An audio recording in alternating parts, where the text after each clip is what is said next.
Siguiendo con esta misma línea de pensamiento, le quiero pedir al doctor Besio que complemente la respuesta y que también se haga cargo de una pregunta que nos ha hecho llegar que dice que, considerando la postura actual respecto del tema de grupos ligados a la Universidad Católica y el importante número de profesionales que ha formado la Universidad Católica y que ejercen en distintos lugares del país, ¿cree que son los idóneos para dar consejería no directiva? Quería hacer un comentario a lo que habló Adelio, porque una de las dificultades que existe, en el proyecto de ley, me parece a mí, desde el punto de vista jurídico, y ahí tú corrígeme, porque el proyecto de ley pretende despenalizar, no legitimar una acción. Por lo tanto, ni siquiera corresponde el hacer objeción de conciencia, porque uno no podría hacer objeción de conciencia frente a una conducta que es ilegítima. No sé si me entiende. O sea, yo no puedo hacer una objeción de conciencia, no me pueden obligar a hacer una acción que sigue siendo ilegítima desde el punto de vista legal. Así que me parece que es una dificultad que tiene el proyecto de ley porque ni siquiera la objeción de conciencia correría en ese punto. La otra pregunta, palabra que no la entendí. El tema es que para dar este consejo no directivo, yo tengo que abstraerme de cuáles son mis propias creencias y valores y plantearle a la persona las distintas alternativas sin que mi sesgo intente o pretenda influir en sus decisiones. Entonces yo me imagino que la persona que hizo la pregunta ¿puede un médico que ha tenido un cierto ideario, que puede, en este caso la Católica con una cierta vertiente, podría haber dicho la Diego Portales con otra vertiente, abstraerse de lo que le han enseñado durante mucho tiempo y realmente dar en forma no directiva aquellas opciones libres del sesgo personal valórico que todos tenemos? Perfecto. Yo me imagino que va por ahí la pregunta. Yo creo que primero, toda persona tiene un cierto pensamiento respecto a muchos temas. Y como médicos nosotros tenemos la obligación de tratar de hacer abstracción de eso, con toda la dificultad que eso representa. Ya la doctora Teta también lo dijo, es bien difícil dar un consejo no directivo porque uno tiene sesgo de distintas situaciones. Entonces, uno tiene que tratar como médico de hacer obviamente abstracción de eso y entregar la información lo más objetiva posible. Pero es imposible abstraerse de todo tipo de principios o de formación que haya tenido. No solamente en la Universidad Católica, sino que de otro tipo de cosas, o personalmente. Así que yo creo que eso es lo que es una labor y una responsabilidad que tenemos como médicos cada uno. Así que yo no le veo la misma dificultad que tiene cualquier consejo en médico en cualquier institución.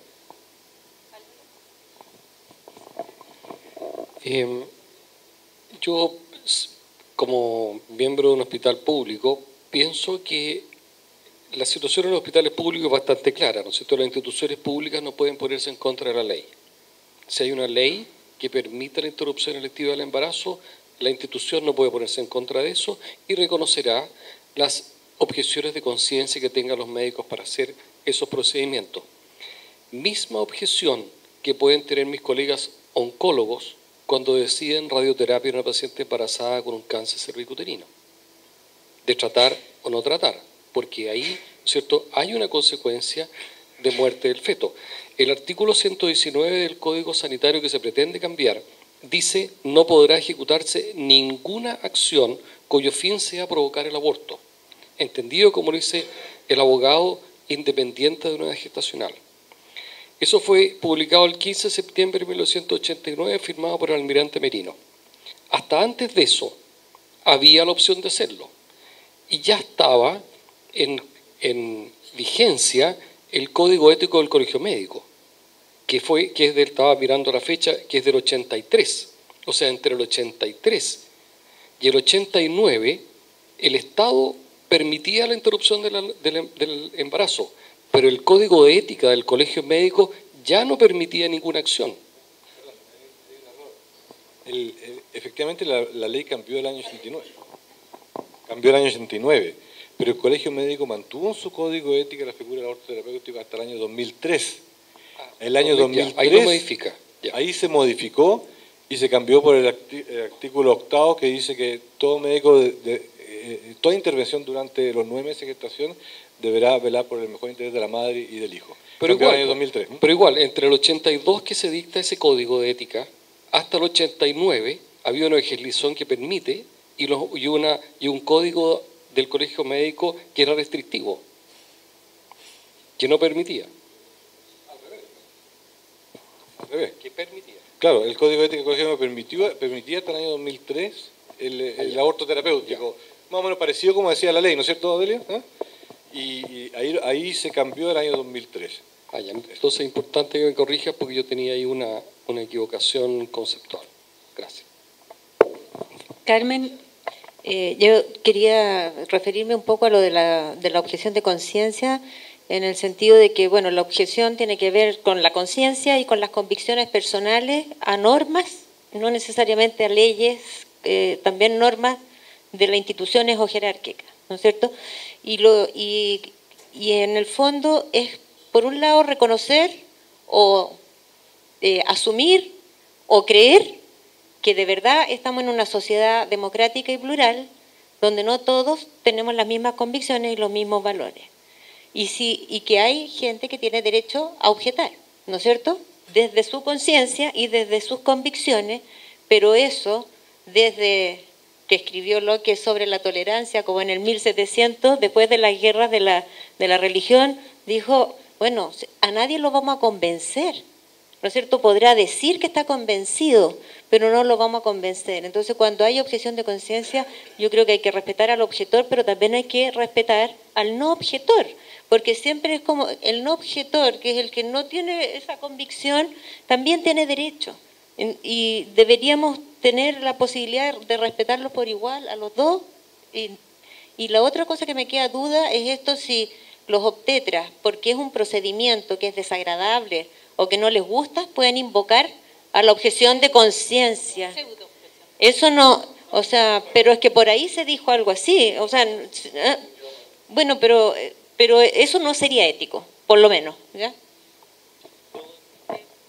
Sí, bueno, con respecto al asesoramiento genético, ¿qué es lo que he visto yo? Porque me toca hacer interconsultas y dar segundas opiniones con bastante frecuencia.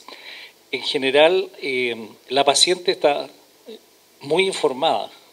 O sea, no es la situación que uno piensa que la paciente llega, le dan un diagnóstico que no ha escuchado nunca en su vida y llega, se sientan en la oficina del médico, del genetic counselor o del psicólogo a decir, explíqueme qué es esto, porque muchas veces ya tiene una información que ha investigado en los medios digitales y ha conversado con su marido y ya tiene una idea relativamente, eso se nota cuando uno la ve.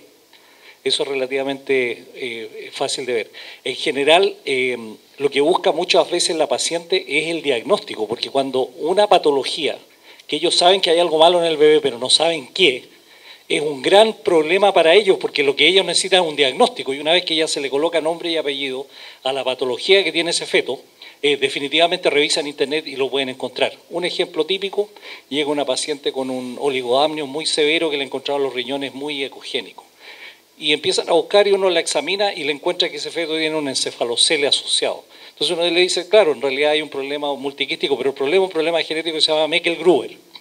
Es una enfermedad recesiva esto. Ellos parten con el nombre Meckel-Gruber, lo meten en el internet y saben perfectamente más que el médico que es un Meckel-Gruber. O sea, la dificultad en el asesoramiento es poder contar con el diagnóstico. Y por eso existen tantos exámenes, ¿cierto? En el caso de cardiopatía, por ejemplo, que seguramente ustedes piden mucho cuando hay una cardiopatía conotruncal, se piden microdeleciones de cromosoma 22, etcétera, porque ustedes saben que puede cambiar el diagnóstico, pero una vez que ya se logra el diagnóstico, se le coloca el nombre, ¿cierto?, del síndrome de George. Tienen un de George y ya saben qué es lo que viene, pero llegar a ese diagnóstico final es lo que generalmente busca la paciente. No busca preguntarle al médico o al genetic counselor qué hago, porque en realidad ellos generalmente ya saben, ¿cierto? Ya se hacen una impresión, ya lo conversan con su pareja, ya lo conversan con su núcleo familiar o núcleo de amigos, etcétera, y es una situación que es bastante difícil de revocar. La paciente que quiere terminar un embarazo generalmente lo termina, la persona que no quiere terminar el embarazo no lo va a terminar. O sea, definitivamente es muy poco lo que uno puede hacer aparte de la información diagnóstica. Así que yo creo que hay que centrarse mucho en un diagnóstico adecuado y preciso, lo más preciso posible. Sí, interesante las diferencias de las posturas que hay, porque, por ejemplo, la misma frase que fue modificada en el Código de Ética del Colegio Médico que acaba de leer el doctor Besio, en el sentido de que toda intervención durante el embarazo debe procurar el bienestar o el mejor interés de la madre y el hijo, yo la puedo leer como que en este contexto quizás el mejor interés de ese hijo es no haber nacido, especialmente después de las fotos dramáticas que nos mostró el doctor Sepúlveda, en que uno dice si se justifica realmente todo lo que se le ha hecho. Por lo tanto, el mejor interés o el mejor bienestar o el mejor interés del embrión o feto tal vez no siempre es el nacer. Viene una pregunta súper interesante y tal vez un tirón de orejas para nosotros, porque lo hace la representante de la comunidad del Comité de Ética del Hospital Juan de Dios. Dice, ¿por qué no está en esta instancia el punto de vista de la mujer? No sé, yo creo que nosotros nos sentimos casi mujeres, pero supongo yo de que la pregunta va a la mujer de la sociedad civil, no profesional, y tenemos que recoger que ese es un punto de vista súper relevante que lo hemos dejado de lado. Ella pregunta además, supongo yo que el representante de la comunidad todo esto es mujer, quizás no. Ok, pregunta, ¿qué tan al alcance de una mujer que se atiende en un consultorio público está realmente la tecnología prenatal, especialmente aquella propuesta que nos ha hecho de una excelencia técnica para hacer el diagnóstico de malformaciones incompatibles con la vida, que significa elevar el estándar de atención para todas las mujeres de Chile? Y si es posible hacer estudios genéticos también en el sistema público, el costo. Por ejemplo, también dice si podrían haber acciones de prevención, haciendo consejería genética preconcepcional. ¿Y cuál sería? Voy a dejar esa y después la siguiente pregunta que se sale un poco de estas.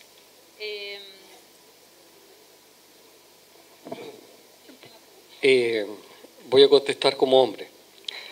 No, pero cuando relaté lo que nosotros hacíamos, dije, después de hecho el diagnóstico, la mujer plantea, doctor, podemos llegar hasta aquí. Lo que quise decir ahí es recoger, ¿no es cierto?, la vivencia de la mujer que está informada o que ha sido diagnosticada portadora de malformación fetal. Y esa fue mi intencionalidad de decirlo en ese momento. Quiero enfatizar algo que dije antes. Este proyecto es un tremendo desafío para la medicina pública, porque significa que nosotros vamos a decir que de Arica a Magallanes, de la cordillera al mar, a las mujeres embarazadas les vamos a poder decir el estado de salud de sus fetos. Y vamos a tener que decírselo, porque si no se lo decimos y nace un feto enfermo, podemos ser sujetos nosotros de demandas jurídicas. Lo mejor que puede pasar ahora desde el punto de vista de nosotros como potenciales demandados es que esto no ande. Porque si nace un feto con las características que la mujer debió haber recibido la oportunidad de interrumpir y nosotros no lo diagnosticamos, vamos a ser sujetos de demanda como ya están ocurriendo en muchos de los países del hemisferio norte. Y la gente no quiere hacer diagnóstico prenatal, no quiere hacer ultrasonido, precisamente por eso. Y tenemos otra dificultad más, que la represento como miembro de la Sociedad Chilena de Obstetricia y Ginecología. Nosotros somos una agrupación científica. No tenemos un rol ético, ni moral, ni filosófico para manifestarnos si estamos a favor o en contra de la interrupción electiva del embarazo. Y como sociedad científica vamos a decir que vamos a aportar todos los elementos científicos necesarios para que las personas que legislen tomen sus mejores decisiones. Las personas que legislen van a ir al código de ética del colegio médico, que importa a sus asociados. Los médicos no asociados al Colegio Médico de Chile no tienen por qué obedecer ese código de ética, que importa a los médicos asociados. Lo que vela las conductas éticas de los médicos no asociados es la ley.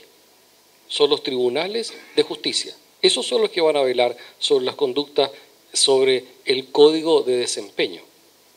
Entonces, la verdad es que esta situación que estamos viviendo plantea enormes desafíos, enormes dificultades, las manifestó, ¿no es cierto?, Mauricio, desde el punto de vista netamente de la ética, dificultades de diagnóstico, y realmente es una gran dificultad que tenemos. La primera, me parece a mí además, es intentar acotar para esta indicación cuáles son esas circunstancias. Los españoles tienen un listado así, 12 causas, no sé, mentiría cuántos son, ¿no es cierto?, pero absolutamente acotadas, muy tremendamente acotadas. En otras legislaciones es mucho más amplia. Vencido el tema ético, moral de la sociedad, vendrán el resto de las implicancias de la sociedad y nosotros como participantes de tratar de aclarar un poco cómo se va a llevar adelante esta situación. En relación a la pregunta, porque lo que consulta la señora es en relación a si en la atención primaria existe la capacidad. Nosotros trabajamos en la comuna de La Granja, La Pintana y San Ramón. Tenemos una población asignada alrededor de 500.000 personas. Es una población absolutamente dependiente del sistema de salud público.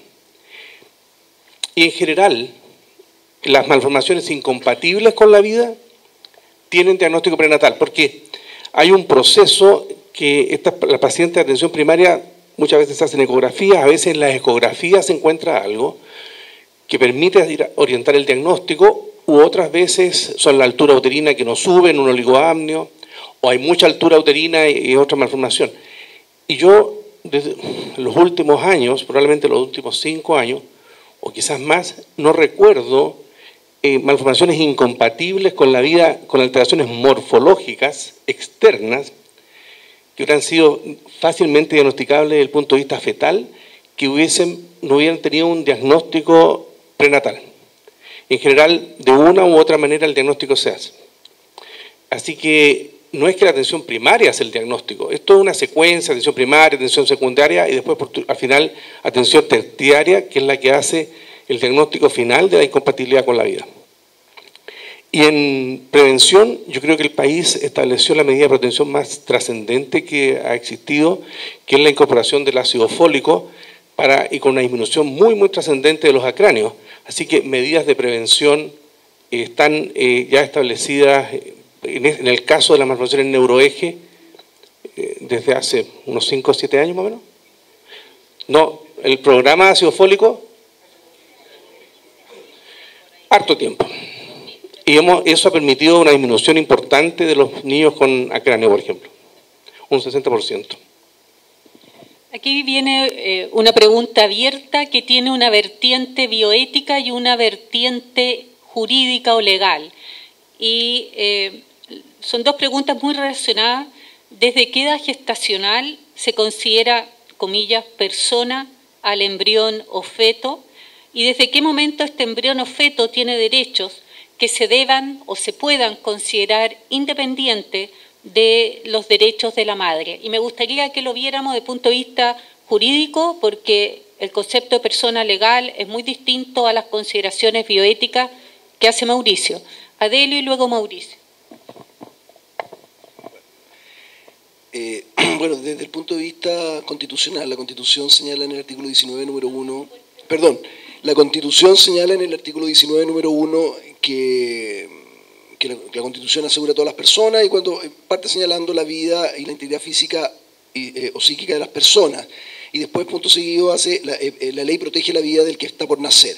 En mi opinión, la propia Constitución hace una distinción en cuanto a la protección jurídica, al marco jurídico que le da a la vida del nacido y del no nacido, porque dice la ley protege la vida del que está por nacer, sin perjuicio de que algún grado, la protección empieza desde el momento de la concepción, lo que no significa que se le reconozcan los mismos derechos en etapa avanzada gestacional o una vez nacido, porque el Pacto de San José de Costa Rica así lo establece, dice que en general se protege en general, desde el momento de la concepción, la vida, y ese en general precisamente es para hacer compatible el Pacto de San José de Costa Rica con los casos de aborto permitido que las legislaciones establecen. Ese fue el objetivo que se tuvo al introducir esa frase en general, es decir, desde el punto de vista constitucional y del ordenamiento jurídico chileno, no existe ningún problema para introducir situaciones o indicaciones de aborto permitido como pretende hacer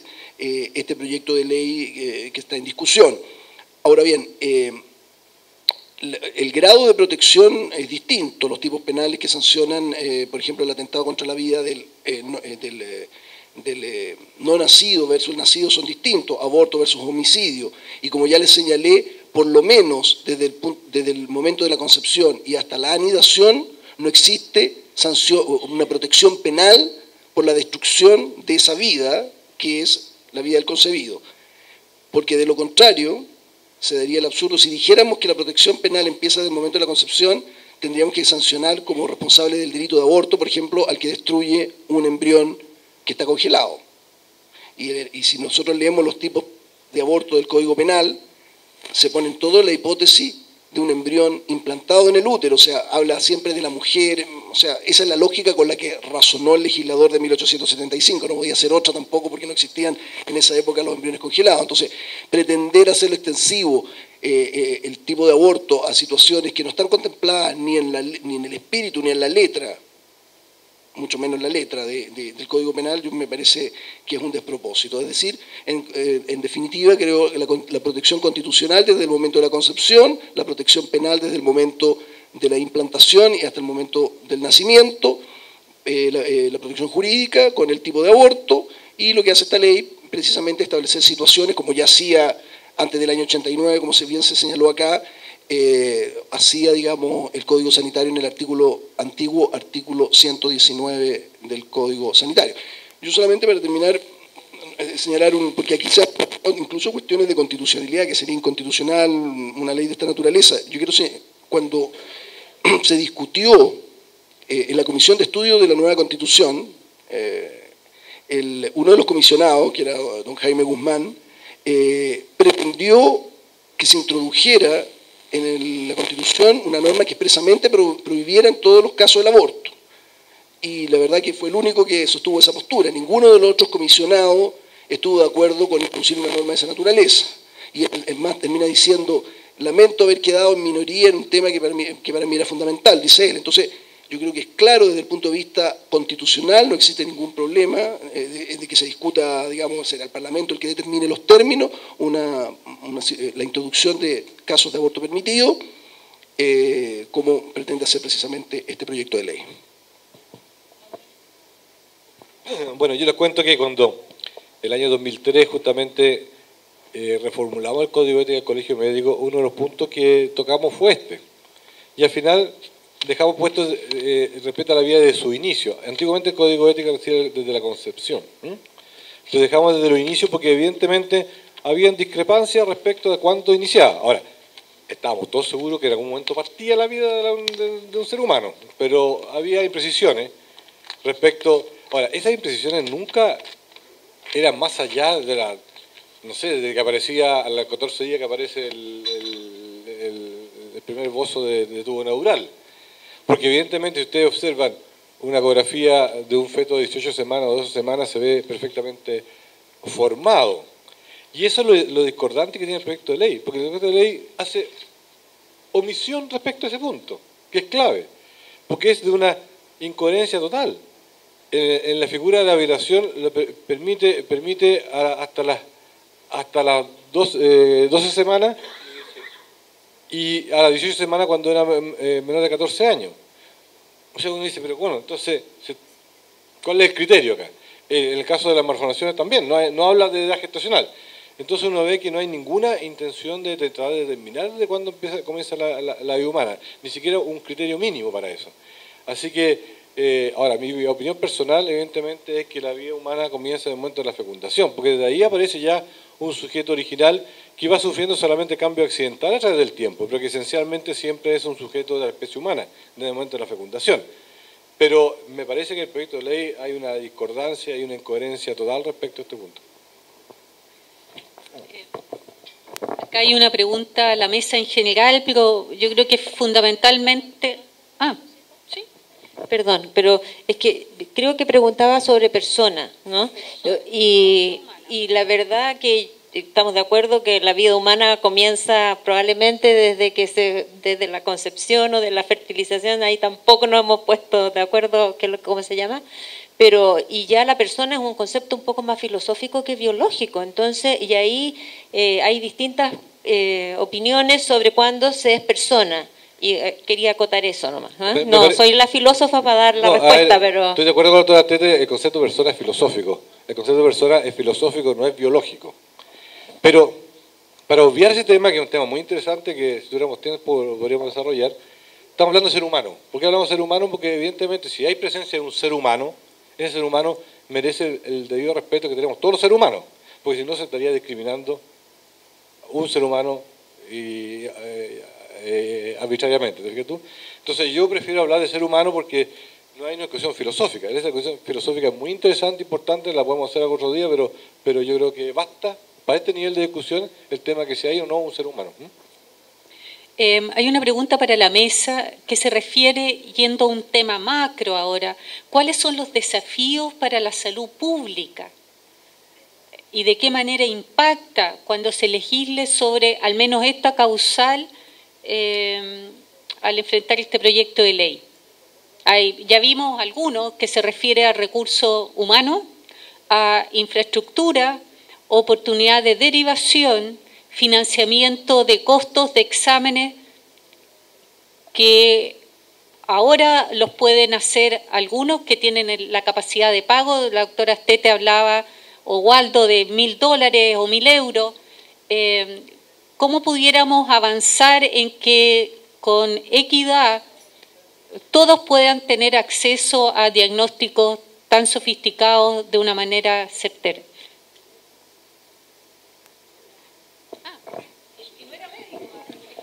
Yo sobre este punto quiero reiterar algo que dije. Yo creo que es importante, porque si no yo me temo que en definitiva vamos a tener una ley que va a ser difícil de aplicar y que se va a ver seriamente obstaculizada en la posibilidad de su ejercicio respecto de quienes tengan la opción, digamos, opten por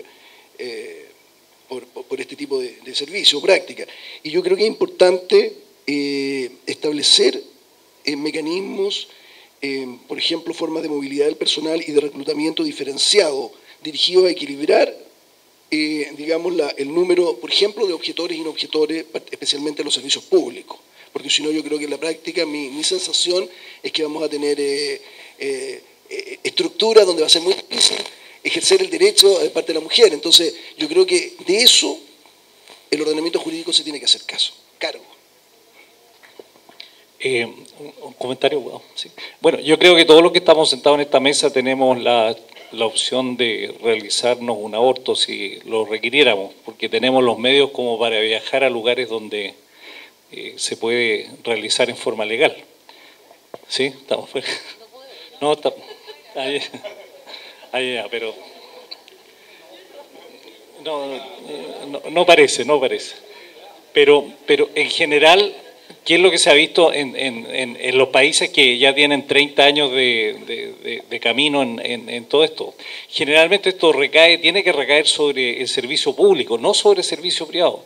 Yo creo que también hay una distorsión en este momento en que si se legaliza el aborto por diferentes motivos, se va a hacer mucho más amplia la interrupción del embarazo y no solamente van a considerar los fetos con incompatibilidad, porque la paciente que tiene cierto segmento económico va a hacer que consiga 2 firmas involucradas por los contactos que tiene para que le firmen que ese feto tiene algo incompatible con la vida y siendo una malformación que realmente no lo es. Por lo tanto, una de las cosas que me gustó cuando Lagos habló sobre esto de que las interrupciones del embarazo iban a ser en hospitales públicos. Me gustó eso, me gustó esa sensación, porque teóricamente da una sensación de que no se va a hacer por lucro ni por dinero, sino que se va a hacer por una necesidad médica. Porque el que puede pagar puede lograr muchas cosas que no va a lograr el que no lo puede hacer. Yo he defendido la situación del aborto por malformación severa, no solamente por incompatibilidad con la vida. Yo creo que nos quedamos muy cortos con el proyecto porque teóricamente la incompatibilidad con la vida tiene una fecha, es un vale a plazo, tiene fecha de extinción. O sea, ustedes saben que no van a criar o van a arrastrar un ser humano que va a estar sufriendo, que va a tener dificultades y todo lo demás, que va a tomar a su grupo porque se va a morir. El anencéfalo no es básicamente un problema desde el punto de vista a largo plazo muy complicado, muy complejo. Se va a solucionar solo, se muere en el parto como mucho. Pero sin embargo, un caso como por ejemplo la espina bífida o un encéfalo-cele, que quede con un daño mental, que quede con una restricción neurovegetativa importante, que quede confinado a una silla de ruedas, que quede confinado al hecho que no pueda ni siquiera entender matemática básica, que no pueda disfrutar de un computador, que no pueda disfrutar de la compañía del resto de la gente, que sea un verdadero, como la gente lo llama, un verdadero vegetal. A largo plazo, por 10 años, 15 años, 18 años, 25 años, porque la ciencia médica en este momento lo permite. Ese es un problema mucho mayor que 500 anencefálicos. Es un feto que tiene, ¿cierto?, un problema de esa magnitud y definitivamente eso está totalmente fuera de la ley. Y lo segundo es el acceso a este tipo de cosas, porque en mi caso personal, yo viví durante mi estudio fuera. Básicamente que si yo quiero hacer una terminación del embarazo, saco el pasaje a Miami o saco un pasaje a Inglaterra, voy al hospital donde sea y se hace el cheque y se firmará y se pagará y todo lo... Pero mi nana no lo puede hacer. ¿Y por qué esa inequidad? Me siento superior a mi nana porque yo puedo pagar un pasaje de avión o no lo puedo pagar a un lugar donde ocurra. La situación geográfica es un problema relativamente serio a nosotros. Por lo tanto, más inequidad hay. En Inglaterra, o sea, en el Reino Unido en general, el aborto no está permitido en Irlanda, pero la persona que tiene el problema en Irlanda toma el bus y cruza a Escocia. Y se hace el aborto en Escocia. Entonces, por eso en Irlanda aún no han tenido problemas con esta legislación tan dura, que es una de las pocas que queda en Europa, y por eso lo refiero. Porque teóricamente tienen el acceso directo pagando el pasaje del ferry o del avión, etcétera, y se va a un servicio público donde se lo pueden hacer en forma relativamente bien. Por lo tanto, hay inequidades que hay que solucionar y yo creo que la inequidad el servicio público tiene que mejorar esta situación y ojalá se pueda hacer, yo diría, casi exclusivamente en los servicios públicos. Hay que mejorar esa situación porque yo creo que pueden haber algunos excesos que no van a ocurrir en el sector público y que sí podrían ocurrir tal vez en el sector privado. Hay una pregunta que se refiere a riesgo materno. Dice infección ovular, embarazo tubario, embarazo cervical, preeclampsia severa, etcétera, no significan un conflicto médico porque proveemos la interrupción del embarazo cuando es requerida. Y pregunta, ¿pero estamos contraviniendo disposiciones legales cuando se expresa protección de la vida desde la gestación? Doctor Besio y señor Miseroni, ¿no creen que la ley debe explicitar estos casos para no infringir la ley? Yo me imagino que, dado que una de las causales del proyecto de ley es riesgo de vida de la madre, en estas condiciones va a ser considerado que es perfectamente lícito hacer la interrupción del embarazo. Podrá discutirse en otro contexto hasta qué punto se van a especificar qué indicaciones corresponden a un riesgo de vida de la madre, y ese es un tema técnico que yo creo que no va a estar puesto en una ley, sino que en reglamentos, recomendaciones, etcétera. Pero a mí me parece que voy a dejar esa pregunta, a menos que quiera alguien acotar algo. Hay un tema que queda dando vuelta y que se relaciona también con una pregunta que nos hicieron llegar del programa de la mujer. Solo para acotar que no esté contemplado el feticidio, se trata de que si la mujer decide o pueda adelantar su duelo en un feto con malformaciones no compatibles con la vida, acompañamiento posterior y no encarnicionamiento terapéutico. Sí. Pero yo quisiera valerme de esa pregunta en relación a lo que dijo Waldo.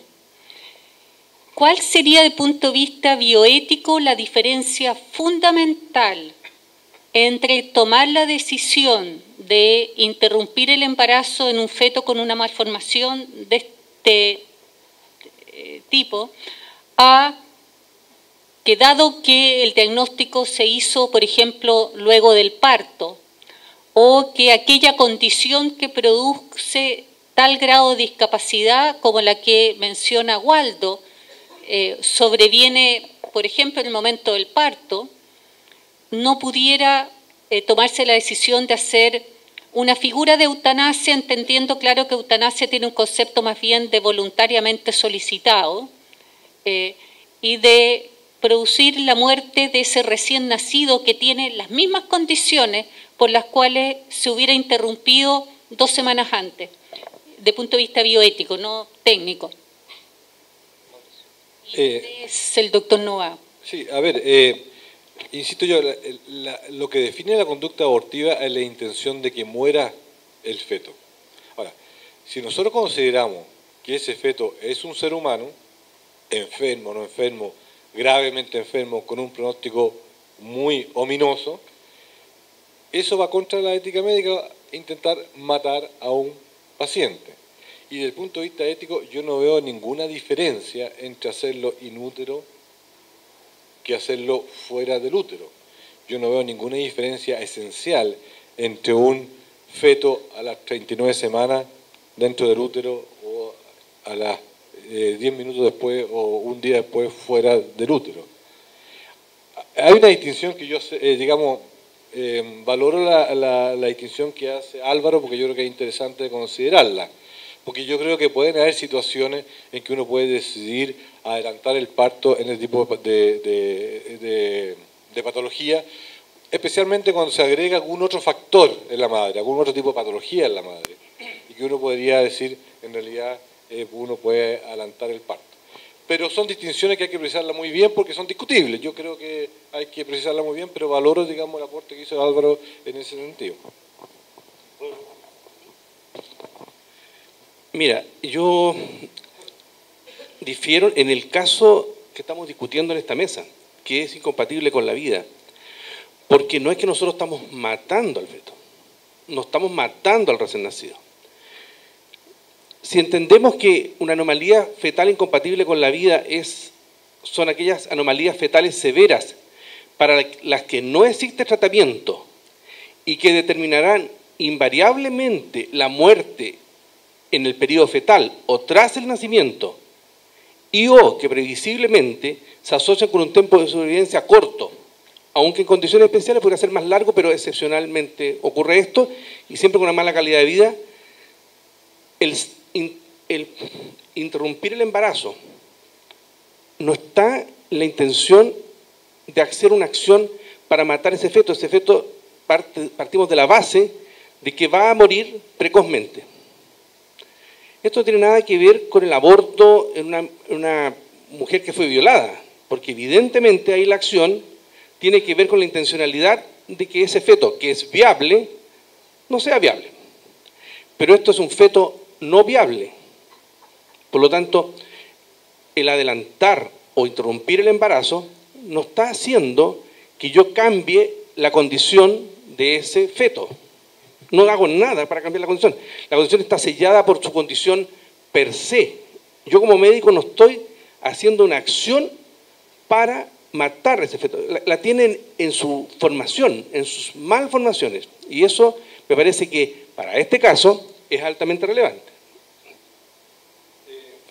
Sofía, yo creo que el punto es bastante discutible. Yo creo que, y lo acepto, pero yo creo que a mi modo de ver, cuando tú interrumpe un embarazo en esas circunstancias, de alguna manera esa acción le está adelantando a la muerte. Y eso es lo complicado, porque si no, seguiría viviendo. Y tú le estás adelantando la muerte con esa acción. Ahora, si tu intención es que muera, yo creo que es difícil determinarla, pero yo creo que la dificultad está en eso.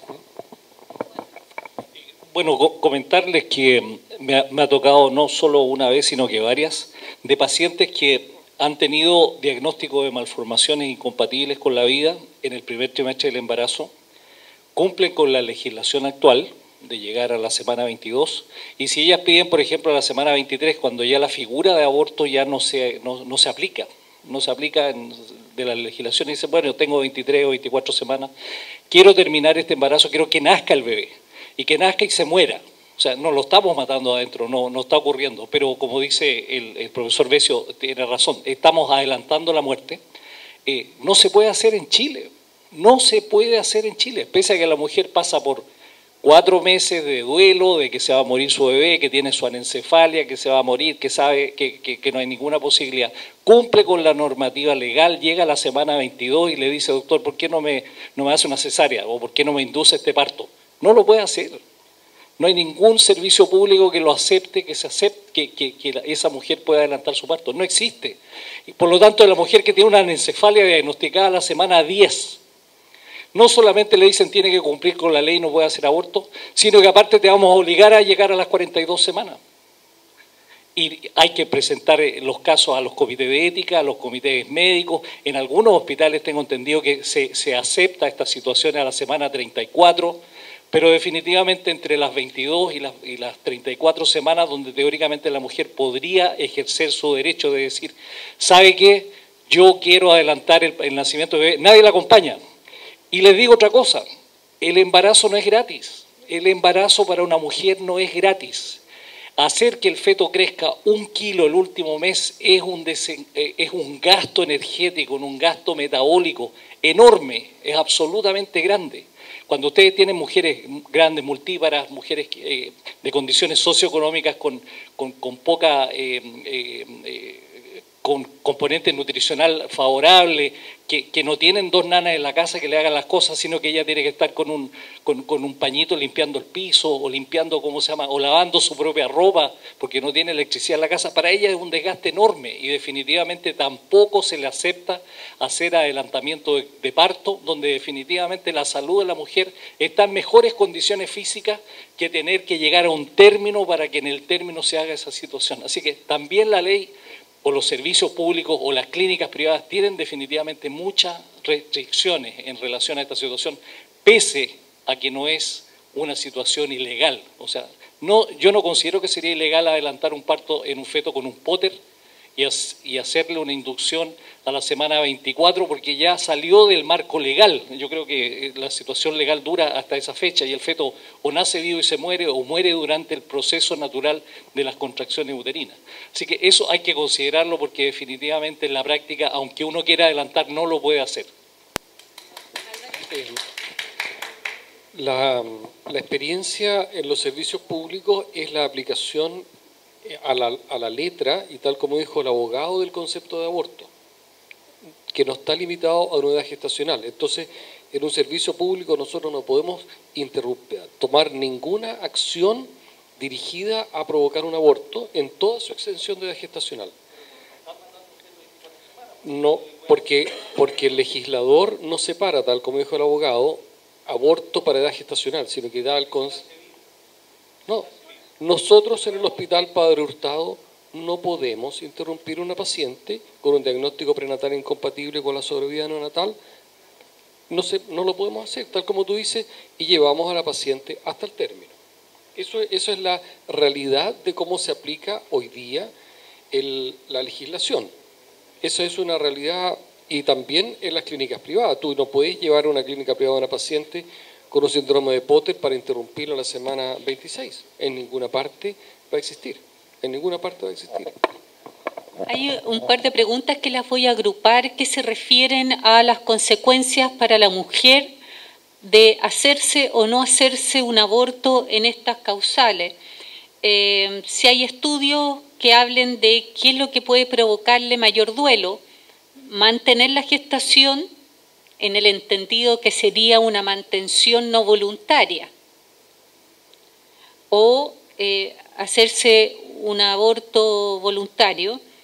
Y si alguno de ustedes tiene experiencia con mujeres a las cuales se diagnostica una malformación incompatible con la vida y que pudiendo elegir, ¿qué eligen?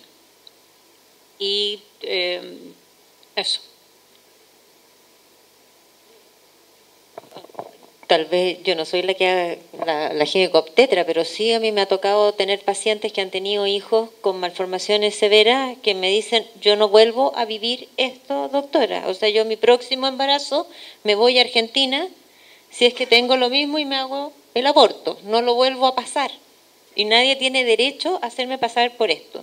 Y eso me ha tocado más de alguna paciente que ha tenido hijos con malformaciones severas, que a veces no han sido tan incompatibles con la vida, sino que han sido niños que han vivido incluso algunos meses bastantes después del nacimiento. Sí, mi visión es que en esas pacientes lo que prima es su concepción ética y moral propia, porque indudablemente las personas que tienen una visión regida por ejemplo, por la Iglesia católica, tienen una capacidad que es indudable de llevar adelante esta situación de una manera completamente diferente de las personas que tienen otra visión y otra moral.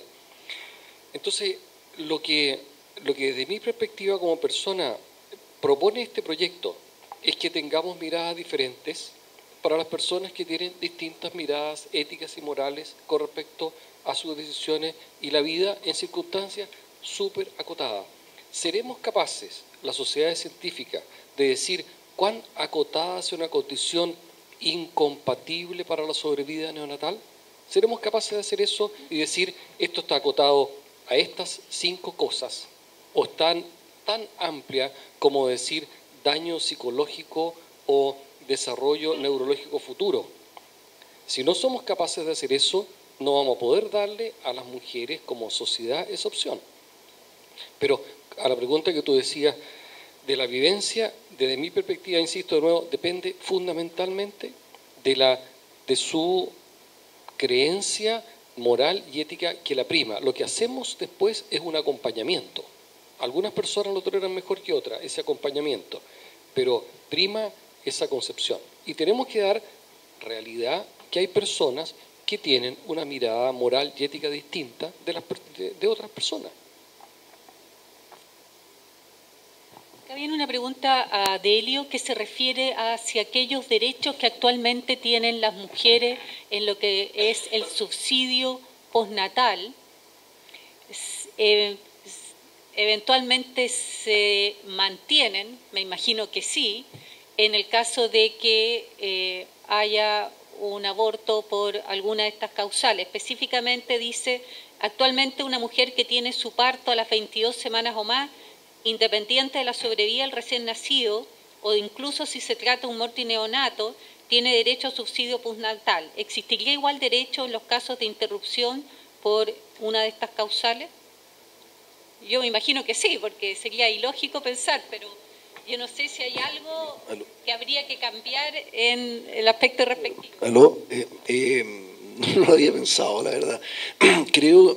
Yo creo que sería bueno a lo mejor que se contemplara expresamente en la ley, porque obviamente la situación, digamos, la norma que otorga todos estos beneficios de pre y postnatal en fondo están establecidas en un contexto legislativo que es el actual, que es con no existiendo esta figura. Yo creo que sería bueno que para evitar digamos, interpretaciones y dudas se estableciera expresamente.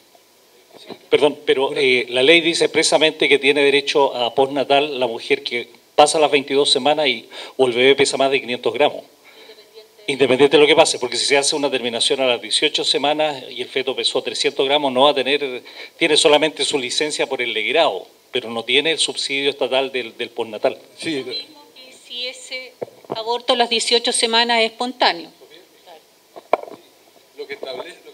Lo que determina el postnatal es el parto, independientemente si es con recién nacido vivo o muerto. O sea, una mujer que tiene un parto con mortinato tiene derecho a su postnatal, pero parto, no aborto. Aborto no tiene derecho a postnatal. Y parto se define sobre las 23 semanas.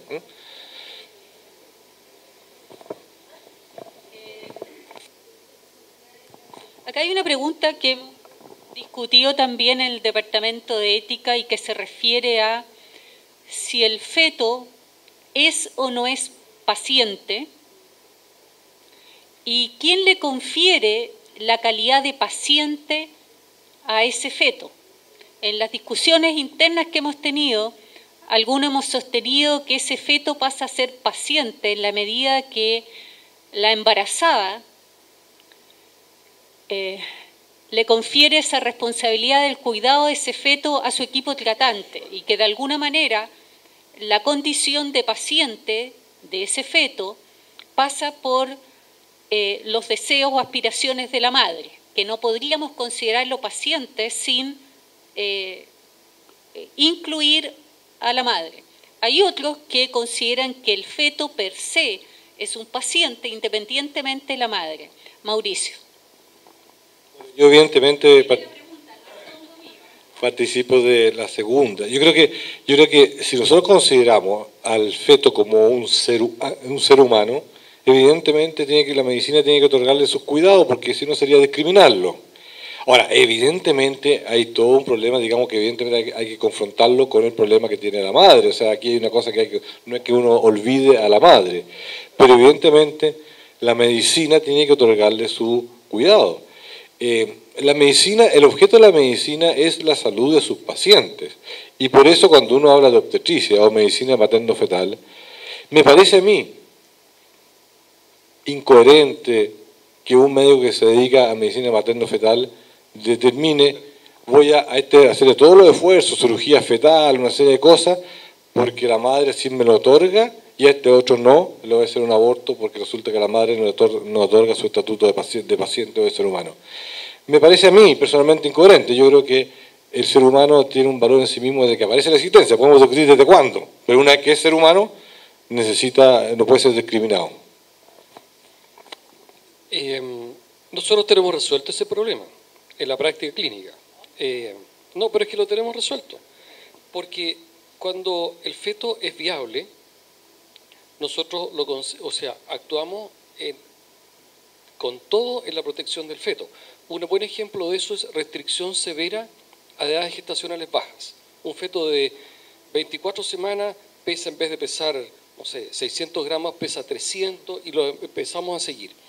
Nosotros actuamos, las guías perinatales dicen, usted es capaz de diagnosticar el momento crítico in útero y luego de eso usted le da la indicación de nacer. Y nosotros lo hacemos nacer. Otras culturas le otorgan ese beneficio a la madre. Entonces la madre puede decir, doctor, a ver un momentito, usted me va a interrumpir el embarazo de un feto que tiene 26 semanas de embarazo y pesa 300 gramos. ¿Qué opción de sobrevida tiene este niño? 8%. Y si sobrevive, ¿qué tipo de sobrevida va a tener? Bueno, limitaciones, la mejor de todas es oxígeno crónico, la peor de todas es silla de rueda para el resto de la vida, y la madre dice, doctor, no me interrumpa el embarazo. En esas legislaciones se permite, y nosotros hemos podido saber cuántos días después de una ecografía con tales características se muere un feto, cuántos días después de tales características aparece la alteración de la monitorización fetal electrónica, etc. Entonces, en nuestra práctica, hoy día, de los ginecobstetras, nosotros actuamos considerándolo como un paciente. Y en el feto, como dice Mauricio, en el feto sano, potencialmente sano, nosotros actuamos considerándolo un paciente.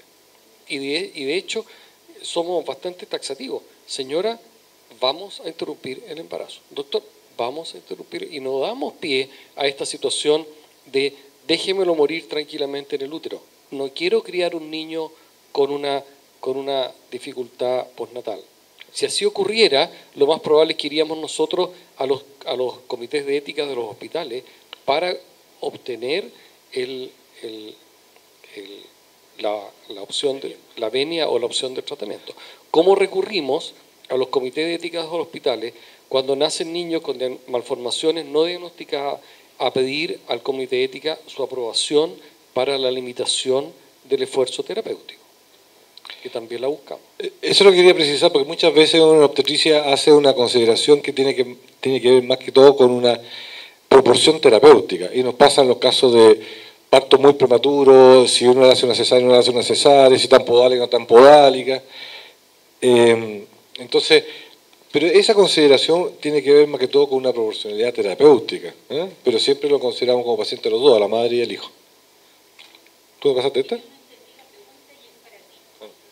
Voy a tratar de leerla. Dice, doctor Besio, gracias por su presentación. Su opinión sobre lo siguiente. La ley obliga a todos,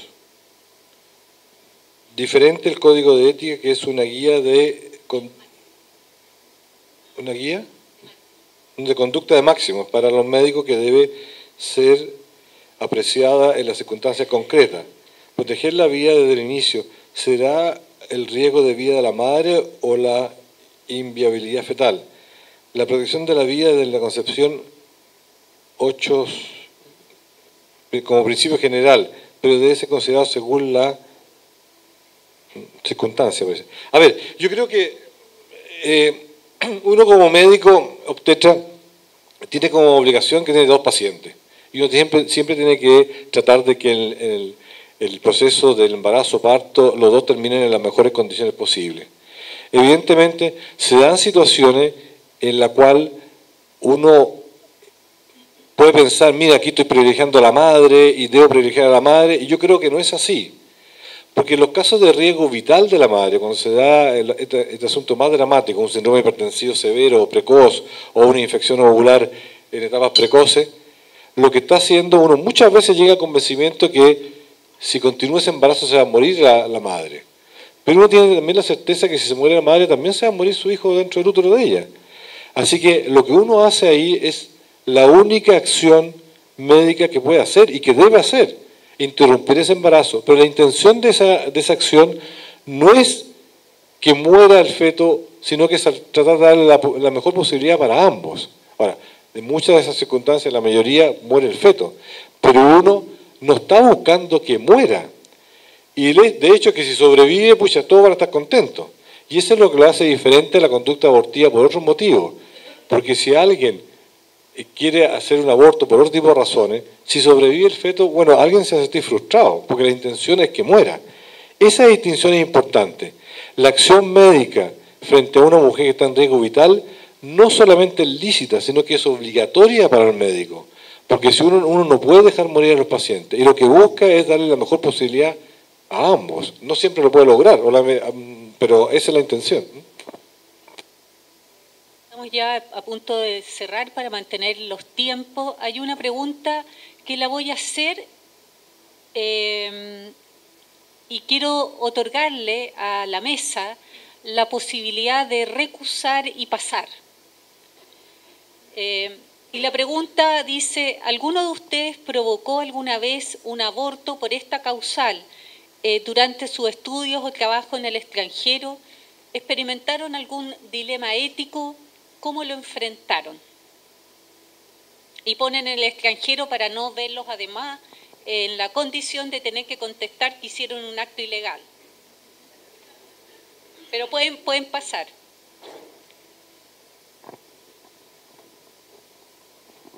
Hay una situación que es relativamente frecuente en Europa y es la reducción, así se llama, de embarazos gemelares. Entonces, ¿cuál es la idea de llevar los embarazos múltiples de alto orden, 3 o más, a embarazos dobles o únicos? Y eso está basado en el riesgo de nacer prematuramente que tienen los embarazos de alto orden, que está demostrado. Entonces, si uno tiene un embarazo cuádruple, por ejemplo, la probabilidad de que ese embarazo nazca prematuramente con graves riesgos asociados a la prematurez es, no recuerdo la cifra de este momento, pero 5 o 6 veces más si fuera único o doble. En mi experiencia, tuve que ser ayudante de feticidio selectivo. Y la verdad es que es una situación emocionalmente muy fuerte, porque la única condición para el feticidio selectivo es cuál es el más accesible a la aguja, si es que todos los fetos son sanos. Entonces, el feto que tiene una mala pata, de haberse puesto en una posición perfecta para que la aguja entre intracardíaca y la inyección de potasio sea efectiva, es realmente dramática. En lo personal, les puedo contar que es una situación muy dura de vivir, muy dura de vivir y no fácil de solucionar. Los colegas que lo hacían partían de la base primero de que estaba aprobado por la legislación. Segundo, en una convicción moral de esa sociedad que la autonomía la tiene la madre. ¿Cierto? Y tercero, una formación personal y médica en que esto está incorporado desde siempre. Esto está en las conversaciones cotidianas de las personas desde que son niños. Existe la opción de las interrupciones de los embarazos, de manera que la visión y la tolerancia que tenía esa persona frente a la mía era completamente diferente, de acuerdo a mi formación como persona, formación como médico, etc. Así que les puedo contar que no era fácil de sobrellevar. Esa fue mi experiencia, ayudante, no he sido directamente involucrado. Lo que me ha pasado personalmente es, intentando hacer terapia fetal, que el feto se muera en la terapia. ¿Cierto? Eso nos ha pasado todo y lo entendemos como parte del procedimiento que estamos haciendo, que es una situación completamente diferente, ¿no? o muy diferente, por no decir completamente.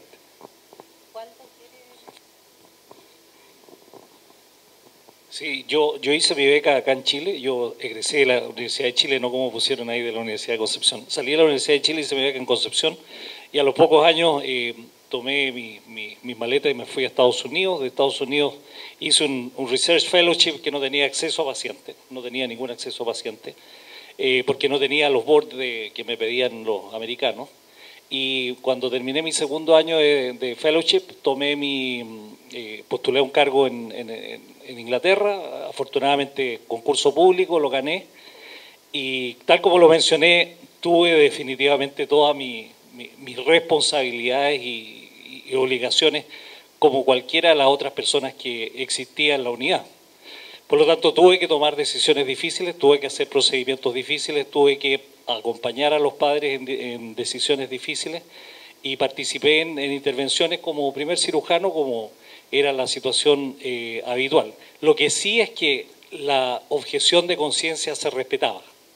O sea, si alguien decidía no hacerlo, tenía toda la plena seguridad de no hacerlo. Yo he encontrado aquí que en Chile se ha hecho mucho bulto por lo que dijo el rector de la Universidad Católica, de que ellos tienen objeción institucional y objeción personal de los médicos. Es absolutamente aceptable. ¿Quién va a ir a buscar un aborto a la Universidad Católica? O sea, de partida esa persona habría que mandarla al psiquiátrico primero, después hacerse la interrupción, porque teóricamente ellos están en su pleno derecho. Si definitivamente nadie los puede obligar a algo que ellos consideren que no está, que no corresponde.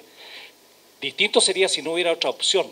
Pero ellos atraviesan la calle, o toman un bus, o toman un taxi, llegan a cualquier otro hospital público, se lo van a hacer. Ese no va a ser, no es problema.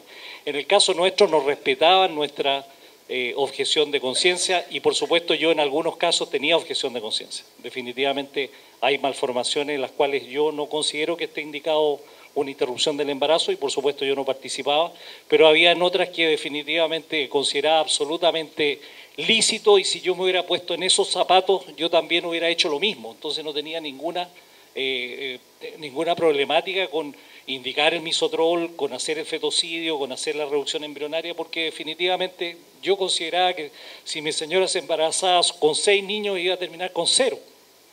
En cambio, si hace una reducción, unos gemelos, iba a tener dos hijos que me iban a acompañar toda la vida, los voy a llevar al colegio y voy a jugar a la pelota con ellos, etc. Pero si tengo 6, no se salva ninguno. Por lo tanto, hay situaciones en que uno tiene objeción de conciencia y es respetable, y hay condiciones en que uno tenía que tomar la responsabilidad y había que hacerlo. Si eso es parte del trabajo que uno se mete. Si yo no hubiera estado preparado para eso, me hago dermatólogo. O sea, yo por eso tomé un camino que era muy difícil en ese momento, era dedicarse a la medicina fetal. Entonces la medicina fetal tiene sus cosas muy bonitas, que es mostrar caras bonitas, y etcétera, y tiene su lado malo, que es diagnosticar enfermedades enormemente distorsionantes, con secuelas serias, y que definitivamente uno se coloca en el caso de sus pacientes, y era parte del trabajo que hacer. Y si la ley se autoriza en Chile, por supuesto yo también voy a tener mi objeción de conciencia en algunos casos, y no la voy a tener en otras, pero definitivamente no considero que una persona que esté preparada para hacerlo se niegue definitivamente por diferentes sentidos. Ante todo, yo soy médico, después de médico, yo nunca estudié ni derecho, ni soy sacerdote, por lo tanto tengo que ejercer la medicina como se ejerce en los lugares de que yo he estado. Y en lugares que he estado son definitivamente lugares donde se realiza en forma habitual, hay procedimientos que se realizan, que no son, por supuesto, muy desagradables. La primera vez que me tocó hacer una interrupción, terminé vomitando en el baño. Son situaciones que ocurren porque uno no tiene la mentalidad y verse enfrentado a situaciones tan dramáticas como esa. Pero cuando hay que hacerla y definitivamente uno empieza a tener una conciencia de que en el fondo está ahí para eso, lo tiene que hacer. Y conjuntamente todos mis profesores, gente que definitivamente trabajó en esta situación, hemos visto las terminaciones selectivas, fetos malformados, y definitivamente es algo que si hay que hacerlo, hay que hacerlo. Y aquí va a pasar igual.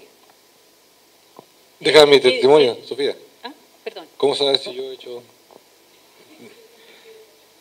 No, yo quiero referirme al tema que tiene que ver con la objeción de conciencia y con el cierto coraje moral.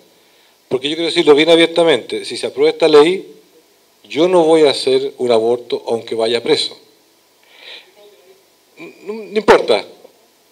Pero también considero que si alguien es partidario del aborto siendo ilegal, como médico debiera hacerlo y tener el mismo coraje. Porque ahí es donde se prueba, digamos, los corajes morales. He dejado profeso para el final a dos preguntas, porque en vez de hacérsela a la mesa, se la voy a hacer a Gladys Borque, la presidenta del Departamento de Ética. Y por lo tanto, antes de darle las palabras a Gladys, que va a cerrar el seminario, quiero agradecer a Delio, a Waldo, a Carmen, a Álvaro, a José, a Mauricio y a todos ustedes por la forma en que se ha conducido esta mesa en un tema complejo en el cual es probable que no todos estemos de acuerdo. Sin embargo, yo creo que la forma de llevar a cabo esta discusión es lo que el país espera que hagamos como gremio. Nos hemos escuchado, nos hemos respetado y yo creo que todos hemos aprendido. Así es que muchas gracias a todos. Y acá vienen las dos preguntas y cuando las haga van a entender por qué las dejé para el final. Uno es cuál es el papel del colegio médico frente a la comunidad en cuanto a la información respecto a la ley que se está tramitando. Y la segunda, que tiene bastante relación, es si acaso se puede abrir el gremio a que profesionales de la salud realicen la interrupción del embarazo. Y la he dejado al final porque quiero pedirle a la doctora Borque que nos cuente los resultados de la encuesta que el Colegio Médico realizó sobre su asociado y que tengo entendido que al momento de empezar esta mesa redonda se estaba dando a conocer a la prensa. Por lo menos varios periodistas llegaron acá buscando el lugar y me parece que como una suerte de lealtad a los que hemos estado aquí no nos gustaría enterarnos por la prensa aquello en el cual nosotros contribuimos con nuestro voto. Así que junto con darle las gracias, dejo a Gladys para el cierre. No, sí, quédese ahí, por favor.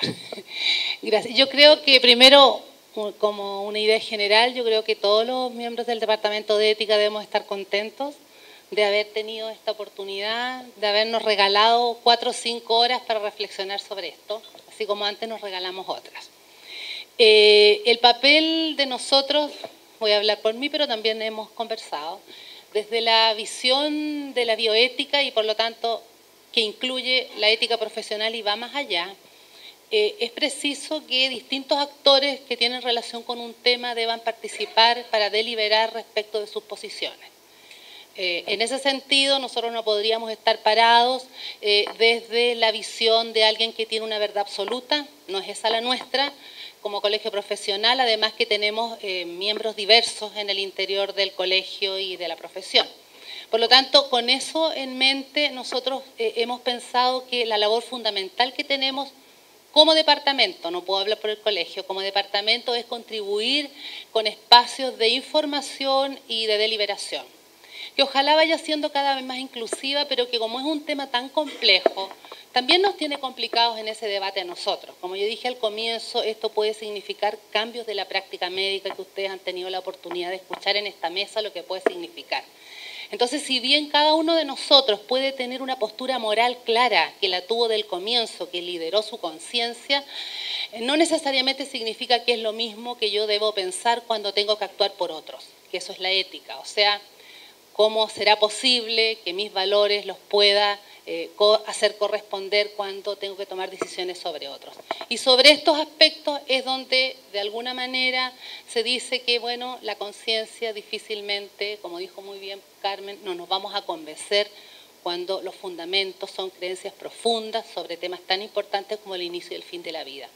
Pero si bien no podemos convencernos, sí tenemos que ser capaces de decirnos a nosotros mismos lo que justifica y argumenta nuestras actuaciones y también decirles a los demás. Y entonces en ese escenario como colegio tenemos que trascender las posiciones personales.